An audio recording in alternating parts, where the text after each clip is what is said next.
No, I'm not talking about Joe Biden. No, I'm not talking about Donald Trump, which seems to be the easy target. I mean, Isn't it weird that at this moment in time, Donald Trump has a more likability in his actions than Joe And Biden? guess what? And guess why this person in particular is right now being despised the most.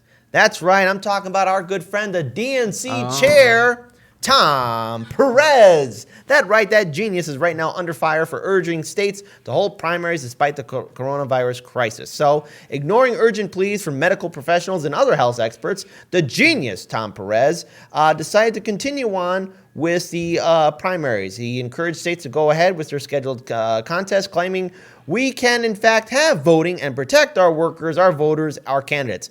All across Illinois, there were stations there where they had election judges that didn't know what they were doing, that didn't have the proper supplies or cleaning material. You had people in crowded areas. A good friend of the show, Dr. Laura Chamberlain, was talking about one polling location in Harold Washington College where there were people crowded together. You know that 6 feet rule? Yeah, that wasn't happening there, and I have photos on my phone to prove it. It is gross and disgusting and completely a lack of accountability from the DNC chair, Tom Perez. As we all know, on Tuesday, voters in Arizona, Florida, and Illinois went to the polls despite widespread calls for the delay. What you saw in Arizona today and in Florida and in Arizona and in Illinois, more people voted early than voted in the entity of the entire Democratic primary of 2016. Perez said, however, it's also important to note that critics argue that Perez's position runs counter to the recommendations of the scientists as well as the federal government and could put countless lives at risk. Deeply disappointed that the DNC is willfully choosing not to listen to scientists during one of its most critical moments in recent history, tweeted biologist Dr. Lucky Tran, pointing to a video of an elderly Illinois resident voicing alarm Tuesday about the conditions at her polling site, where she said hundreds of people, including vulnerable senior citizens, were gathered in a room for hours at a time. And he intercepts Ryan Grimm, ripped Perez for permitting such a potentially disastrous situation. He went on to be quoted that Tom Perez is encouraging this and threatening states who postponed in-person voting is criminal. Again, this is Tom Perez, the genius leader, the chair of the DNC, good friend to the establishment, and he's basically allowing this to happen. Now, thankfully, the governor in Ohio decided to postpone it. Who knows how that will turn out in the long run, but it really says a lot about the DNC leadership and how the entire establishment is rallying around Joe Biden. They want to continue the primaries, but in fact, dare I say it, and I have to agree with Tulsi Gabbard on this, all these primaries need to be postponed. They need to be delayed for the moment because people's lives are at risk. And Joe Biden and Bernie Sanders campaigns, respectively, should do the same. It's not worth someone losing their life or being sick or hurting their loved ones because they went out to vote. I mean, right now we're dealing with an overwhelming power of nature, and yet Tom Perez is willingly turning a blind eye to this crisis. For me, it says that he should not be the DNC chairman. He should be replaced immediately, and as it stands, this is the kind of leadership that we expect from the DNC. They don't care, and they probably never will. Paul, Daniel, take it away. I brought this up yesterday also.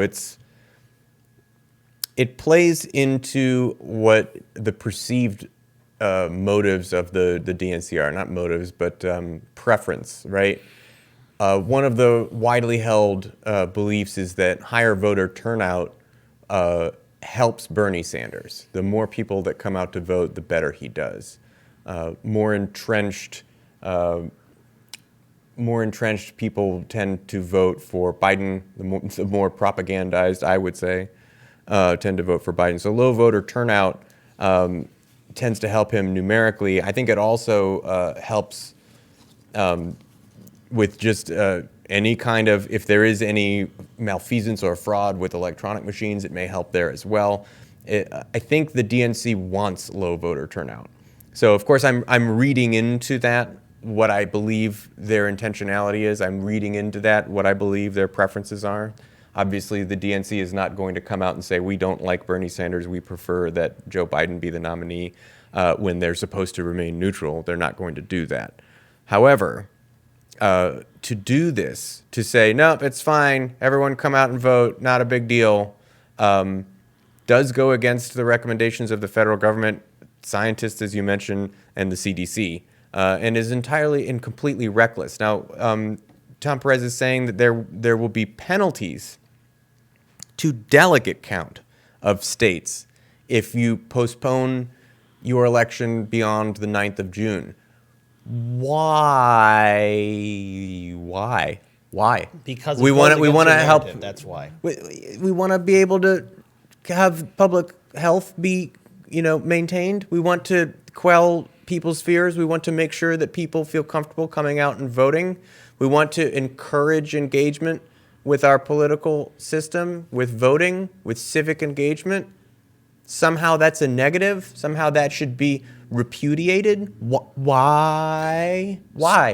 So on that note, I'm going to tie this right back to what you said in the previous one of the previous stories. That let's kind of replay this out. We go with what we said before. The Democratic Party at this point is so clearly pro-big business, not for little people, not for regular people. Try to get voter turnout down because it helps them, yada, yada, yada, fully self-serving. Now, we've experienced, some of us perhaps more than others, people that are in that establishment class on certain social media that believe that, well, the money is more important than the people. And they may argue that what we're talking about is what they would call voter suppression, which is hysterical, hilarious, and absurd and deadly. So besides the fact that now Tom Perez has some amount of blood on his hands because putting a lot of people together and polling in very populous states and threatening Ohio, another populous state, with a reduction in value of your state's population because the timing is important. By Tom Perez making this decision and not pushing the primaries back, people have died. He has put the blood, he has made a trade. He has said, we're going to do this now when people will not come out and vote and we have low voter turnout. In exchange, people that are standing in line will increase the amount that they are infected because it's a contagious disease. And there are many people standing in very long lines. So I'm just saying the Democratic Party, statistically speaking, has just killed a bunch of people. So there you have that. That's part one on that. The second part is you're having a lot of people around the establishment, supporters of the establishment. They're going to say on certain social medias that, well, if you make the argument we're making that, hey, you're going to kill people if you do this, that all you're really doing is trying to suppress voter turnout. These people will also say, well, if it helps me, you're suppressing it. But if it doesn't help me, well, then we shouldn't do it anyway. But right. The overall point I'm trying to make is that this is the state of the Democratic Party. This is where they're at. They're at a spot where money is more important than the lives of the people. And that's not a good look. It's also not a good way to maintain power when you make decisions like this. Whereas, again, Nancy Pelosi is blocking Trump, giving people $1,000. Wouldn't it be insane if somehow the Republican Party became the left-wing and the right-wing party and the Democrats controlled the center? That's such an unheard of. A year ago, 4 years ago, 10 years ago, even the idea that scenario could present itself would be unthinkable, but here it is. Hey, welcome to Hard Lens Media. We're Evolution of Manly, the show about the evolving ideas of what it means to be a man in today's society, and we are shooting here at the 99 Perspective Studio. You can see us and a bunch of other shows on their website, which is in the link in the description below. Yay. I forgot he said 15 seconds, so I think that first one is probably not even close to 15 seconds.